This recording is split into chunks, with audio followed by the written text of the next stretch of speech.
সূরাতুল মাআরিজ।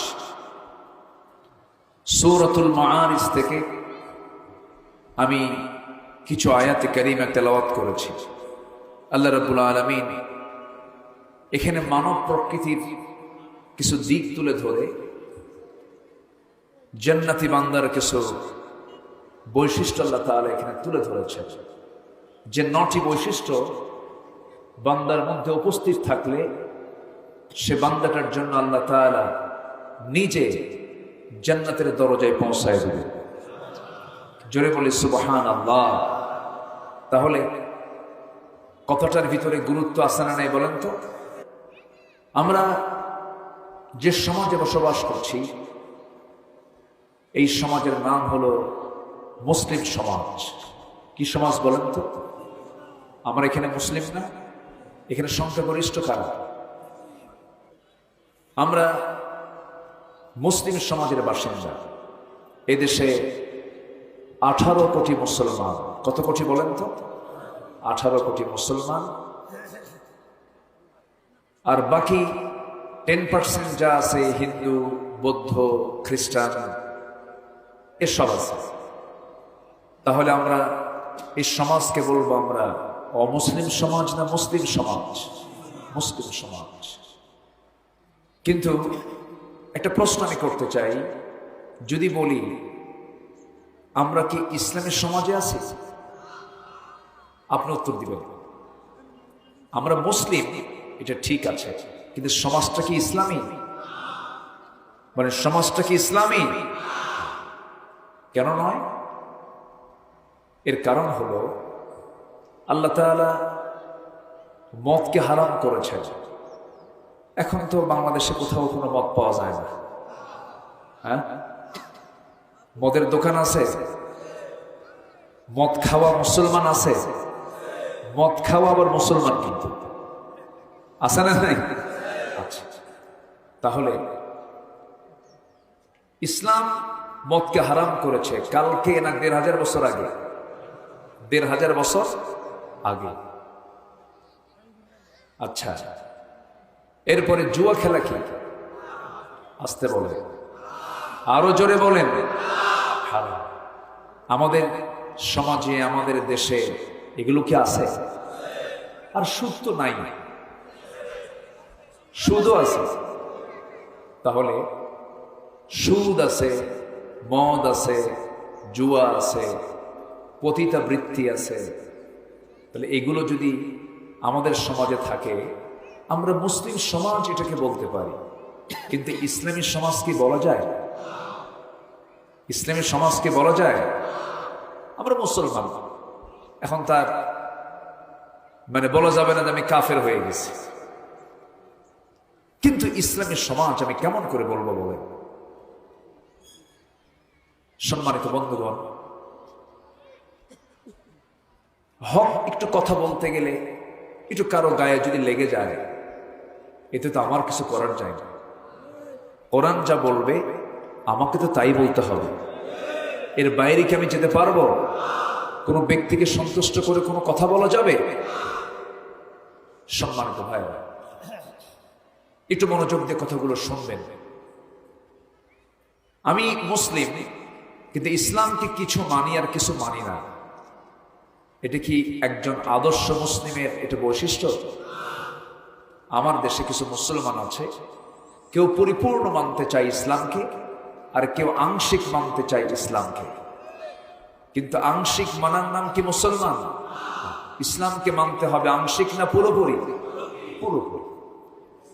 আল্লাহ রাব্বুল আলামিন বলেন, ইয়া আইয়ুহাল্লাযীনা আমানু দুখুলু ফিস-সিলমি কাফা ওয়া লা তাত্তাবি'উ খুতুওয়াতিশ শাইতান ইন্নাহু লাকুম আদুউম মুবিন। জোরে বলুন আল্লাহু আকবার। ইসলামের ভিতরে তোমরা পরিপূর্ণ দাখিল হয়ে যাও। আংশিক ঢুকবে, আংশিক ঢুকবে না, আংশিক মানবে, আংশিক মানবে না, এটা কখন আল্লাহ তাআলা কবুল করবেন না।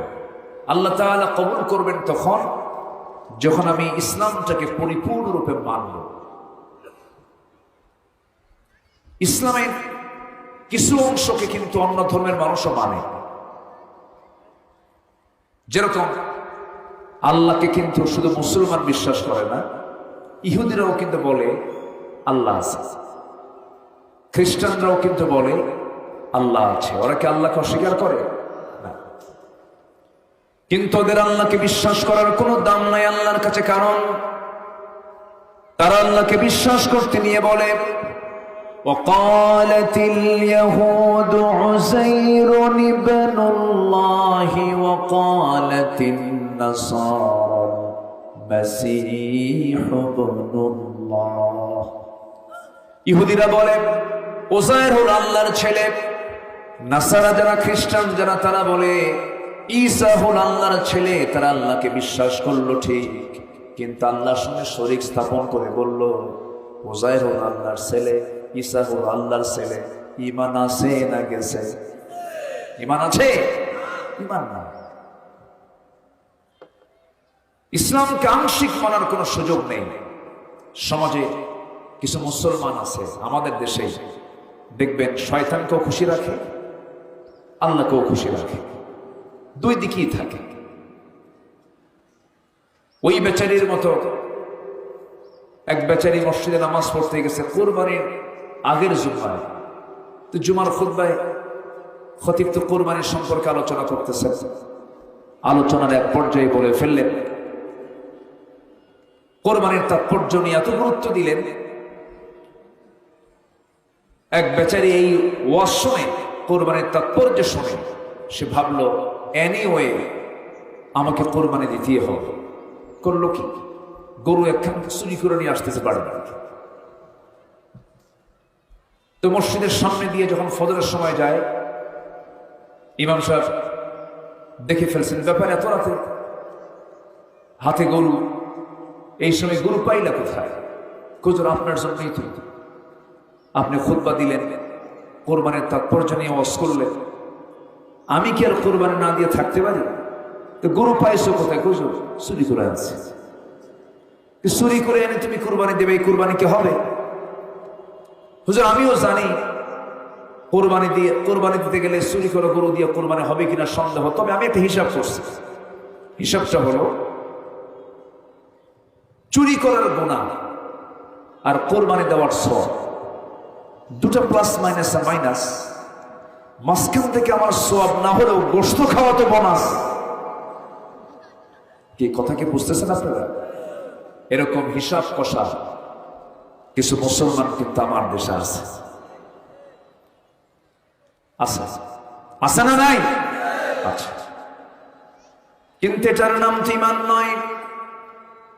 ঈমান আনতে হলে বাতিলকে ছাড়তে হবে। মহান রব্বুল আলামিন বলেন ফামান ইয়াকফুর বিত-তাগুতি ওয়া ইউমিন বিল্লাহ ফাকাদ ইসতামসাকা বিল উরওয়াতিল ওয়ুসকা লা ইনফিসামা লাহা। পরিহার করো, এরপরে তুমি ঈমান আনো। কূপের ভিতরে বিড়াল পরে মরে আছে, কূপের পানি পরিষ্কার করার জন্য যদি মরা বিড়ালটাকে না তুলে যদি কূপের টোটাল পানিও যদি তুলে ফেলে দেন, কূপ কি পরিষ্কার হবে নাকি? নাপাক কি দূর হবে নাকি? নাপাকি দূর করার জন্য পানি তোলা দরকার আগে না মরা বিড়াল তোলা দরকার আগে? সমাজের মধ্যে সমস্ত অন্যায় কাজগুলোকে মজুদ রেখে আকাম কুকাম গুলোকে আপনার সামনে প্রমোট করে দিয়া আপনি নামাজ পড়তে পড়তে কপাল কালো বানায় ফেলেছেন, কোনো লাভ হবে না। আগে নিজের জীবন থেকে হারামকে মাইনাস করতে হবে, সমাজ থেকে হারাম কাজগুলোকে বন্ধ করার চেষ্টা করতে হবে। এমনই দাওয়াতি মিশন ছিল আমার নবীজির, এমনই দাওয়াতের টার্গেট ছিল আমার নবীজির। আমার নবীজি এমন সমাজে জন্ম নিয়েছিলেন যে সমাজে মদের চাইতে পানির চাইতে মদ তারা বেশি খাইত, নেশা করত বেশি, জেনার পরিমাণটা বেশি ছিল। ভাঙ্গা পাতিলকে কেন্দ্র করে যুগের পরে যুগ যারা যুদ্ধ লেগে রাখত, সেই সমাজে জন্ম নিয়েছেন মুহাম্মদুর রাসূলুল্লাহ সাল্লাল্লাহু আলাইহি ওয়াসাল্লাম। সুদের কারবার ছিল, কিন্তু সেই জাতিকে, শততা বিভক্ত একটা জাতিকে এক সুতার কাঠিতাবদ্ধ করেছেন অন্য কিছু দিয়ে নয়, একমাত্র একটা কিতাব। তার নাম কি বলেন? তার নামটা কি? কোরআন দিয়ে চেঞ্জ করেছেন সেই সমাজকে। সম্মানিত ভাইয়েরা, মানুষ কেমন আল্লাহ তাআলা বিভিন্ন আয়াতে মানুষের প্রকৃতি তুলে ধরেছেন। এই পৃথিবীতে মানুষ ছাড়া প্রত্যেকটা প্রাণী আল্লাহর জিকিরে তাদের কোনো কৃপণতা নাই। সমস্ত প্রাণী জিকির করে কার? আসতে বলবেন না কার? আর করবেই না কেন? আমার আপনার বাড়িতে মিষ্টি আছে কোন জায়গায়? আমি আপনি বেশি জানি না পিঁপড়া বেশি জানে? বলেন, পিঁপড়া বেশি জানে। পিঁপড়ার নাকে এই ঘ্রাণ শক্তি কে দিয়েছেন? মানুষের ঘ্রাণ শক্তি বেশি না পিঁপড়ার ঘ্রাণ শক্তি বেশি? পিঁপড়া। কারণ আপনার বাড়িতে মিষ্টি আছে, এই মিষ্টির তথ্য আপনাকে জানালে আপনি জানবেন, নচেত আপনি জানবেন না। কিন্তু পিঁপড়ার নাকে তো কেউ এই ঘ্রাণটা দেয় নাই, ঘ্রাণটা দিয়েছেন তিনি কে? আল্লাহ তাআলা। কেন পিঁপড়া জিকির করবে না আল্লাহ? কি তার ঘ্রাণ শক্তি আল্লাহ তাআলা দিয়েছেন। বাবুই পাখি ওই তাল গাছের, তাল গাছ আছে নাকি? এই তো যাক, আজকে তাল গাছ দেখি ওয়াজ করতেছে, এরকম তো খুব কম মিলে। বাবুই পাখি তাল গাছের ডালে সে বাসা বাঁধে। তাল গাছ তো নাই আর, এখন তো খুব কমে গেছে, আগের মতো সেই প্রকৃতি আর নাই। শতবর্ষী গাছ, শতবর্ষী গাছ, 100 বছর 150 বছরের গাছগুলো আজকে হারিয়ে যাবার পথে। এই বাবুই পাখি তাল গাছে বাসা বাঁধে। সিডর, আইলা, নার্গিস, ফণি, আর কি হলো না, অনেক কিছু হলো না। আমার আপনার বাড়ি কিন্তু সব সাফ, কিন্তু তাল গাছও আছে। তাল গাছের আগায় বাবুই পাখির ঘরও আছে, কোনো সমস্যা নাই। এবং তার লাইফ স্টাইল কি? সে স্থলভাগে চড়ে না, স্থলভাগে সে চলাফেরা করে না। তার লাইফ স্টাইল হলো তার রুম থেকেই সে বিমানে ফ্লাইটে ওঠে, আবার সে ফ্লাইটেই ল্যান্ডিং করে সে তার বাসায়। কেউ তো সুবহানাল্লাহ বললেন না? তাহলে তার ওড়া চলাফেরা সবকিছু পৃথিবীর কোনো মন্ত্রী পারবে? আস্তে পৃথিবীর কোনো মন্ত্রী পারবে? পৃথিবীর কোনো শক্তিশালী কোনো পাওয়ারফুল কোনো ব্যক্তি পারবে? অথচ বাবুই পাখি বিশাল বড় না ছোট্ট বড়? ছোট্ট প্রাণী। এই ছোট্ট প্রাণীটা ওই বাবুই পাখির বাসা থেকে প্রত্যেকদিন সকালবেলা বের হয়ে যায় শূন্য পেটে, পেটে কোনো খাবার নাই। আবার দুপুরবেলা খাবে, তার জন্য কোনো জোগানও নাই, কোনো খাদ্য গুদামও নাই, কোনো মজুদকরণ নাই, কিচ্ছু নাই। আল্লাহর জিকির করতে করতে সুন্দর করে তার মোটর দানার মতো ব্রেনের মধ্যে বিমান সিস্টেম করা আছে। হাতের পাখাটা বের করে দিল, বিমান চালু করলো, ফ্লাই করে উঠতে উঠতে উঠতে উঠতে বাবুই পাখি সকাল থেকে সন্ধ্যা পর্যন্ত ভরা পেটে খাবারগুলো খেয়ে আল্লাহ আল্লাহ জিকির করে আবার সে তার বাসায় ঢুকে গেল। যখন সুবহানাল্লাহ, লা তাফকাহুনা তাসবিহাহুম, তোমরা তাদের তসবির ভাষা বোঝো না, তারা কি পরিমাণ জিকির আল্লাহর করে। যখন সুবহানাল্লাহ। পিঁপড়া যে কথা বলে আমরা অনেকে জানি না। পিঁপড়ার সাথে কথা বলেছেন একজন পয়গম্বর। সেই পয়গম্বরের নাম কি বলেন তো? সবাই হয় ওয়াজ, আর কি করবো? কি সুন্দর করে এত জোরে জবাবটা দিল, আমি তখন ওয়াজের ভাষাই ভুলে যাচ্ছি। তাহলে পিঁপড়ার সঙ্গে কথা বলেছেন মানে কি পিঁপড়ার নিজস্ব একটা ভাষা আছে না নাই? আছে। পিঁপড়ার সাথে কথা বলেছেন কোন পয়গম্বর? সুলাইমান আলাইহিস সালাম। তার কান আবার আল্লাহ তাআলা কি রেখেছিলেন? তিনি পিঁপড়ার ভাষাটাও বুঝতেন। আমার বন্ধুগণ, পিঁপড়া কোন এক উপত্যকায় দাঁড়িয়েছিল। কোন নবী পিঁপড়ার সঙ্গে কথা বলেছেন বলেন তো আবার? সুলাইমান। আমরা কি পিঁপড়ার ভাষা বুঝি? আচ্ছা, ওর হাঁটার কোনো আওয়াজ আমাদের কানে আসে? ওর হাঁটার আওয়াজই কানে আসে না, ওর কথা আমরা বুঝবো কি? ছোট্ট প্রাণী।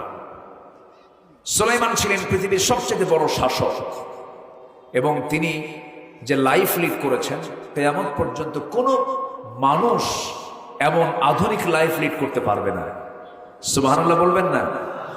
সুলাইমানের মতো একটা আধুনিক জীবনযাপন পৃথিবীর কোন শাসকের পক্ষে সম্ভব নয়। আজ থেকে 4000 বছর আগে তিনি ফ্লাইটে চড়তেন, তার সিংহাসনে চড়তেন, এক সকাল সন্ধ্যায় তিনি গোটা দুনিয়া ঘুরে তার বাসায় ঢুকতেন। জোরে কোন সুবহানাল্লাহ। বাইতুল আকসা নির্মাণ করেছেন কোন পয়গম্বর বলেন? সুলাইমান আলাইহিস সালাম। 4000 বছর আগের কথা বলছি, কিন্তু তিনি জিনদেরকে অর্ডার দিয়েছিলেন। জিনরা বাইতুল আকসার নির্মাণ কাজে তাদেরকে সুলাইমান আলাইহিস সালাম তাদেরকে অর্ডার দিয়েছিলেন, তার অর্ডারকে ফলো করে তারা নির্মাণ কাজ শুরু করেছিল। সম্মানিত ভাইয়েরা, সেই সুলাইমান আলাইহিস সালামের রাজত্ব গোটা পৃথিবী জুড়ে ছিল। তার বাবাও ছিলেন বড় একজন শাসক এবং তিনিও ছিলেন বড় একজন শাসক। আল্লাহ তাআলা তার বাবার হাতকে এতটাই শক্তিশালী করেছিলেন যে লোহা তার হাতের মধ্যে আসলে কাদার মতো নরম হয়ে যেত। জোরে বলি সুবহানাল্লাহ। তো তিনি একদিন উপত্যকা দিয়ে যাচ্ছিলেন, তো পিঁপড়া তার কর্মীদের জনগণকে বলছে, উদখুলু মাসাকিনাকুম, হে আমার পিঁপড়ার সমস্ত লোকেরা, পিঁপড়ার দলেরা, তোমরা সবগুলো তোমাদের বাসার মধ্যে ঢুকে যাও, কারণ সুলাইমান তার বাহিনী নিয়ে আসতেছে, আমাদের এই উপত্যকা দিয়ে যাবে, পদপিষ্ট হয়ে তোমরা মারা যাবে। এই কথাটা শুনতে পেয়েছেন কানে কোন পয়গম্বর? সুলাইমান আলাইহিস সালাম। তিনি ওই পিঁপড়ার যে লিডার তারকে হাতের মধ্যে তুললেন, ফাতাবাসসামা দাহিকান, এবং মুস্কি মুস্কি হাসি মারলেন। যেরকম সুবহানাল্লাহ।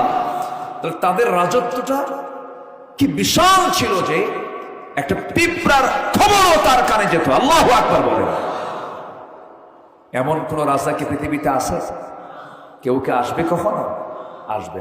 সাইয়েদনা ওমর রাদিয়াল্লাহু তাআলা আনহু তিনি বলেছেন, ফোরাতের তীরে একটা কুকুর যদি অনাহারে মারা যায়, আর ইরাকের রাস্তা খারাপের কারণে যদি একটা উট গর্তের মধ্যে পড়ে গিয়ে তার পা যদি ভেঙে ফেলে, কিয়ামতের দিন উটের পা কেন ভাঙলো আর কুকুর কেন অনাহারে মারা গেল, এটার জন্য আমাকে কিয়ামতের দিন আল্লাহর সামনে জবাবদিহি করতে হবে। তারা শাসন করেছেন খেদমতের মানসিকতা নিয়ে, শাসকের মানসিকতা নিয়ে নয়, শোষণের মানসিকতা নিয়ে নয়। তারা দেশ শাসন করেছেন খাদেমের পরিচয় দিয়ে, খেদমতের পরিচয় দিয়ে। ঠিক কিনা? সম্মানিত ভাইয়েরা, কেন? এর কারণটা হলো তারা সব ছিলেন কার গোলাম? আসতে বলবেন না, কার গোলাম? হুকুম মেনে চলেছেন কার? দুনিয়াতে দু শ্রেণীর মানুষ, একটা হলো ভালো, আরেকটা কি বন্ধ। একটা হলো সমাজের শান্তি আনতে চায়, আরেক শ্রেণী হলো সমাজের অশান্তি আনতে চায়, অশান্তি আনতে চায়। একটা পক্ষ হলো ন্যায়ের পক্ষে, আরেকটা পক্ষ হলো অন্যায়ের পক্ষে। সম্মানিত ভাইয়েরা, আমরা যদি ভালো কিছু পেতে চাই, আমরা হুকুমটা মেনে চলবো কার? আসতে বলবেন না, কার? আল্লাহ রাব্বুল আলামিন বলেন, মানুষ কেমন তোমরা শুনে নাও। ইন্নাল ইনসানা খুলিকা হালুআন ওয়া ইযা মাসসাহুশ শাররু জাযুআন ওয়া ইযা মাসসাহুল খায়রু মানুআন ইল্লাল মুসাল্লিন। মানুষকে সৃষ্টি করা হয়েছে ভীতু করে, মানুষকে সৃষ্টি করা হয়েছে কৃপণ করে। এমনটা ছোট মানুষের যখন তার সামনে কোনো ভালো কিছু আসে তখন সে আল্লাহকে ভুলে যায়, আর যখন সে তার কাছ থেকে কোনো কিছুকে হারিয়ে ফেলে সে তখন ঘাবড়ে যায়। তবে ওই সমস্ত বান্দাগুলো নয় যাদের মধ্যে 9টা গুণ আছে, এর মধ্যে 1 নাম্বার গুণ হলো যে সমস্ত লোকগুলো আজান শোনার সঙ্গে সঙ্গে কোথায় চলে যায়? কোথায় চলে যায়? মসজিদে। আমার দেশে দুঃখজনক হলেও সত্য, নামাজি বেশি না বেনামাজি বেশি? আসতে বলবেন, নামাজি বেশি না বেনামাজি বেশি? দাড়িওয়ালা বেশি না দাড়ি ছাড়া বেশি? বিড়ি খাওয়া বেশি না বিড়ি ছাড়া বেশি? হ্যাঁ, কি বেশি? বিড়ি খাওয়া বেশি। বিড়ি তো খাই, আবার মাহফিল এসে প্রশ্ন করে, হুজুর বিড়ি খাওয়া কি জায়েজ আছে? মানে উনি জায়েজের চেষ্টায় আছে। এটা কেমন কথা?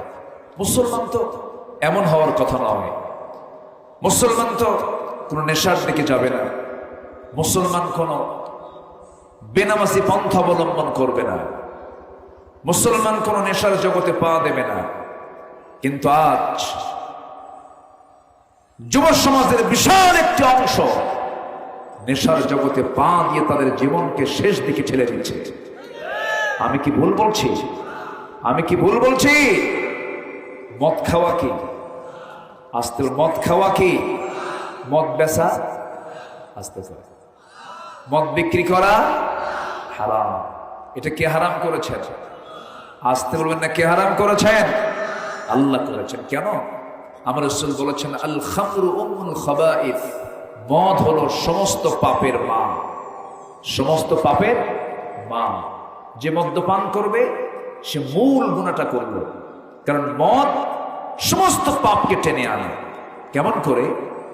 আমার রাসূল যে সমস্ত পাপের মা বলেছেন, এর যৌক্তিক কারণ এক নাম্বার, সেটা হলো একটা মানুষ যখন মদ্যপান করে তখন সে তাল না মাতাল? আসতে বলবেন, তাল না মাতাল? মদের ফলাফল হলো সে তার নিজের স্ত্রী আর নিজের মেয়ে কোনটা মাতাল অবস্থায় সে টের পায় না। তাহলে এই ব্যক্তির দ্বারা অনাকাঙ্ক্ষিত, অপ্রত্যাশিত, অপছন্দনীয়, জঘন্য, নিন্দনীয় কাজ হওয়ার সম্ভাবনা আছে না নাই? আছে। সম্মানিত ভাইরা, কোন এক আল্লাহওয়ালা এক নগরে বসবাস করতেন। ওই নগরে একজন বড় পতিতা জঘন্য একজন নারীর বসবাস ছিল। ওই পতিতা নারী মনে মনে চিন্তা করলো, জীবনে বহু পুরুষের জীবন যৌবন নষ্ট করে দিয়েছি, শুনলাম এই নগরে নাকি বড় একজন আল্লাহওয়ালা আছে, তাকে টার্গেট করব, তাকে দুনিয়া থেকে বিদায় করে দেব। এমন চিন্তা মাথায় নিয়ে তাকে ফসলায় ফসলা একদিন ঘরের মধ্যে তুলে ফেলেছে। ঘরের মধ্যে তুলে ফেলে বলছে, ও আল্লাহর ওলি, এই নগরের তুমি শ্রেষ্ঠ বড় আল্লাহর ওলি, তুমি আমাকে চেনো নাই মনে হয়। আমার পরিচয় হলো আমি এই নগরের একজন পতিতা নারী, বহু পুরুষের ইজ্জত আমি হরণ করেছি। আজকে আমি তোমাকে টার্গেট করে ঘরের মধ্যে তুলেছি। আমি তোমাকে 3টা প্রস্তাব দিব, যে কোনো একটা প্রস্তাব তোমাকে মানতেই হবে। যদি মানো আমি তোমাকে ছেড়ে দেব, যদি না মানো এমন চিল্লান দেব নগরের সমস্ত মানুষ তোমার সামনে হাজির হবে, তোমার মান ইজ্জত সব চলে যাবে। আল্লাহওয়ালা বলছেন, কি করতে হবে বলো। তার সামনে মদের বোতল রেখে দিয়েছে। বলতেছে, নাম্বার 1 হলো এই মদের বোতল থেকে তোমাকে মদ্যপান করতে হবে, নচেত তা যদি না খাও আমার সঙ্গে জেনার কাজে লিপ্ত হতে হবে। নাম্বার 3 হলো এই যে একটা ছোট্ট শিশু দাঁড়ায় আছে, কি খুন করতে হবে। এই 3টা প্রশ্ন যখন করা হলো, ওই আল্লাহর ওলি মনে মনে চিন্তা করছেন, কি করব কি করব। খুন তো করাই যাবে না, কারণ খুনের শাস্তি হলো এত ভয়াবহ। যদি কোনো বান্দাকে অন্যায় করে খুন করে ফেলে, ইসলাম তাকেও দিয়েছে কিসাসের হুকুম, তাকেও দুনিয়া থেকে বিদায় করে দাও। কুতিবা আলাইকুমুল কিসাস, এটা তো করাই যাবে না। নাম্বার 2 হলো জিনা করলে তো ঈমান থাকে না, জিনা করার তো কোনো প্রশ্নই আসে না। মনে মনে চিন্তা করেন, মদ পান করা হারাম, মদের বোতল তো সামনে আছে, এটাও হারাম, কিন্তু আমাকে তো বাঁচতে হবে মনে করে মদের বোতলটা হাতে নিয়ে এক ঢোক যখন মেরে দিয়েছে, মদ্যপানের সঙ্গে সঙ্গে ফলাফল হলো তাল না মাতাল? আসতে বলবেন না, তাল না মাতাল? মাতাল। মাতাল হয়ে গেছে। মাতাল হওয়ার সঙ্গে সঙ্গে যে পরবর্তী 2টা কাজ, এই মদ্যপান হলো, মদ্যপানের সঙ্গে সঙ্গে পরবর্তী 2টা কাজ, জেনা হয়েছে, খুনও হয়েছে। জাস্ট আমি বোঝানোর জন্য বললাম, মদ আছে যেখানে, জেনা আছে সেখানে, জেনা আছে যেখানে, খুন আছে সেখানে। যুবকদেরকে আমি করজোরে মিনতি করি, যুবকরা তোমার যৌবনকে কাজে লাগাও। মরে যাবা, বুড়ো হয়ে যাবা, আফসোস করবা, কোনো লাভ হবে না। এই যৌবনকে কাজে লাগাতে হবে। নেশার জগতে পা দিবা না, সেই বন্ধুকে নির্বাচন করবা না যে বন্ধু তোমাকে বিপদগামী করে ফেলবে। সেই বন্ধুর সংস্পর্শ নিবা না যে বন্ধু তোমাকে খারাপ পথে নিয়ে যাবে। কারণ দুনিয়াতে যার একটা ভালো বন্ধু আছে, কিয়ামতের দিন তার উপকারে আসবে। কারণ কোন ভালো বান্দা যখন জান্নাত পেয়ে যাবে, সেই আল্লাহ তাআলা সেই জান্নাত প্রাপ্ত বান্দাকে বলবেন, এইদিকে আয় বান্দা, তোর কি জান্নাত হয়েছে নাকি? হ্যাঁ, জান্নাত হয়ে গেছে। তুই একা যাস কেন? তোর দুনিয়ার জীবনে যে সমস্ত বন্ধুগুলো ছিল তাদেরকে সহ তুই জান্নাতে নিয়ে যা। গাঁজা খাওয়া বন্ধু, আজ থেকে গাঁজা খাওয়া বন্ধু। যুবকরা তোমরা যৌবনকে কাজে লাগাবি, নোংরা সময় ব্যয় করবা না, বিবাহ পূর্ব কোন রিলেশন করবা না। আমার চোখে আমি দেখি নাই কখনো অবৈধ রিলেশন করে যে সন্তানগুলো পরিবারে জন্ম নেয়, এরা আল্লাহওয়ালা হয় না। কারণ প্রথম ভিতটা বৈধ হওয়া উচিত, প্রথম ভিতটা সুন্দর শরীয়ত সম্মত হওয়া উচিত। জেনার দিকে যাবে না, জেনা তোমাকে ধ্বংসের দিকে নিয়ে চলে যাবে। নোংরামের দিকে যাবে না, কারণ নেশার দিকে যাবে না, মাস্টারবেশন করতে পারবা না, পর্নোগ্রাফি দেখবা না, তোমার ফ্রন্টাল সেলগুলো নষ্ট হয়ে যাবে, যৌবন শক্তি তুমি হারায়া ফেলবে। কোন নেশার জগতে পা দিবে না, ওই নেতৃত্ব মানতে যাবে না যে নেতৃত্বে নামাজ নাই, যে নেতা তোমাকে মদের বোতল তুলে দেয়, যে নেতা তোমাকে নারী তুলে দেয়, যে নেতা তোমাকে নামাজের জন্য বলে না, ওই সমস্ত নেতার মুখে আমরা জুতা মারি, ঠিক কিনা?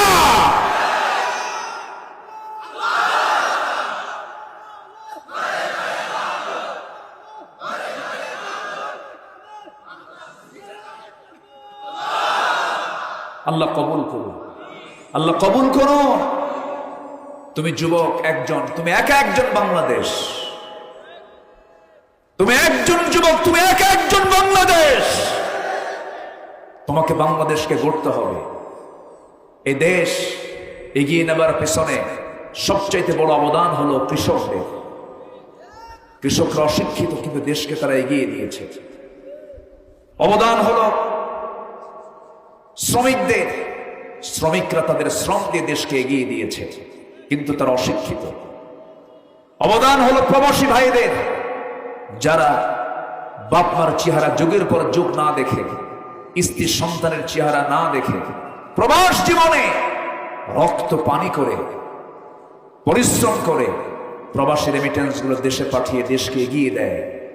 সম্মানিত ভাইয়েরা, সেই প্রবাসী অশিক্ষিত, শ্রমিক অশিক্ষিত, কৃষক অশিক্ষিত, অথচ তারা শিক্ষার আলো না পেয়েও দেশকে এগিয়ে দিচ্ছে। কিন্তু দেশকে পিছিয়ে দিল কারা? দেশকে পিছিয়ে দিল কারা?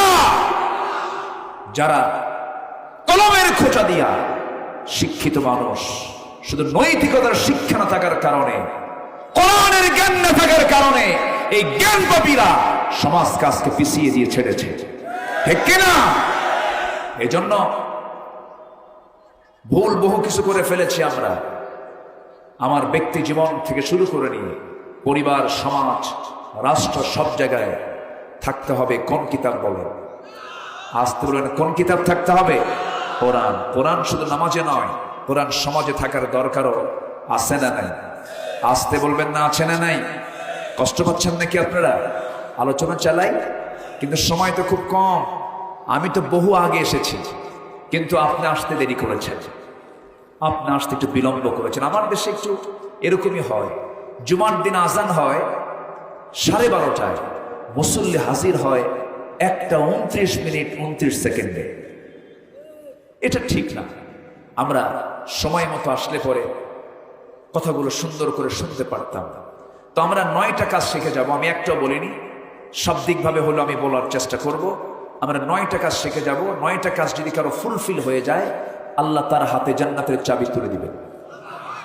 সবাই জান্নাত নেব না? আমরা সবাইকে আমরা জান্নাত নেব না? জোরে বলি ইনশাআল্লাহ। শর্ত হলো হারামকে ছাড়বো, আমরা হারামকে ছেড়ে দেব। আমি একটা লাইন কথা বলি, এটা খুব গুরুত্বপূর্ণ কথা। একটা লাইন যদি মাথায় রাখেন, কিচ্ছু লাগবে না, আপনার ওয়াজ এত লম্বা ঘন্টার পর ঘন্টা লাগে না। একটা লাইন, যদি কোনো বান্দা এই জাগতিক জীবনে হারামকে যদি না বলে, যেগুলো হারাম প্রহিবিটেড, হারামকে যদি না বলে, আল্লাহ তাকে জান্নাত হাঁ করে দিবেন, জাহান্নামকে না করে দিবেন। দুনিয়ার জিন্দেগিতে যদি কোনো বান্দা হালালকে হাঁ বলে, আল্লাহ তার জন্য জাহান্নামকে হারাম করে দিবেন। আমার কথা কি বুঝতে পারছেন?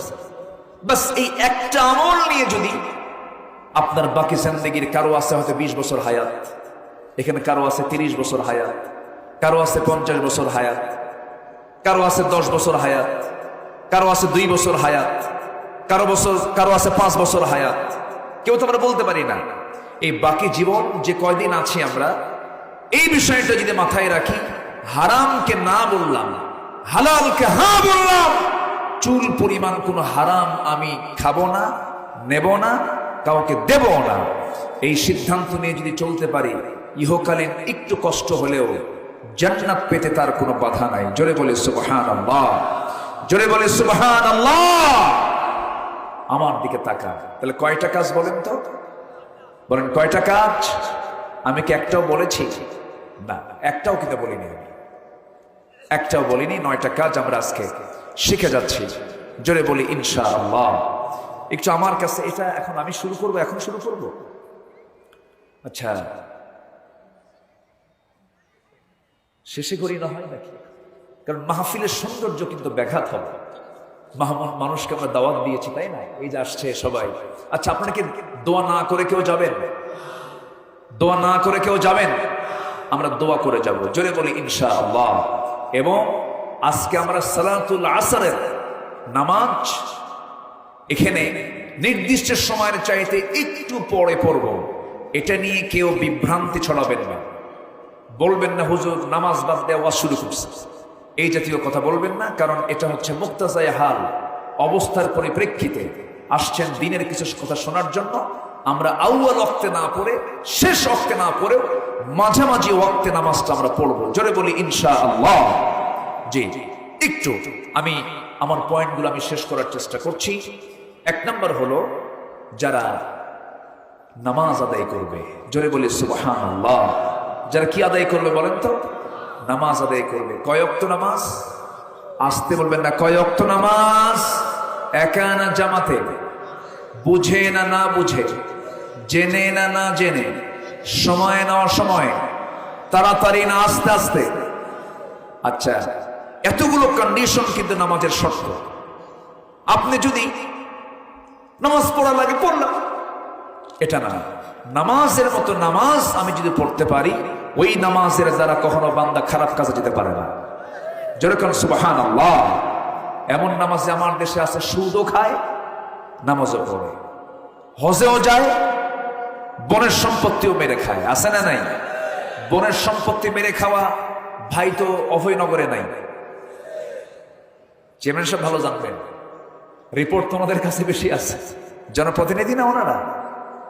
বনের সম্পত্তি নিজের জন্ম যে মা থেকে হয়েছে, ওই মা থেকে বনের জন্ম হয়েছে। বনের সম্পত্তি যে মেরে খেতে পারে যে ভাই, সে কি জনগণের সম্পত্তি রাখবে কিছু? আসতে করে রাখবে?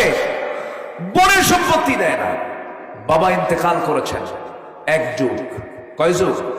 1 যুগ, সম্পত্তি বুঝে দেয় না। বোন আসে, মুখ বাঁকা করে কথা বলে, আর বলে নিবি যখন, ওই যে গাঙের পাশে, বিলের পাশে জমি ওঠে যাবে, মানে এমন জমি দেখায় দেয় যে জমিতে যাওয়ার কোনো সম্ভাবনা নাই। বহু বনের সম্পত্তিগুলো জমিতে ধান লাগায়, গোলা ভরা করে ধান, বছরে বছরে ওমরায় চলে যায় ধান বেচে টাকা দিয়া।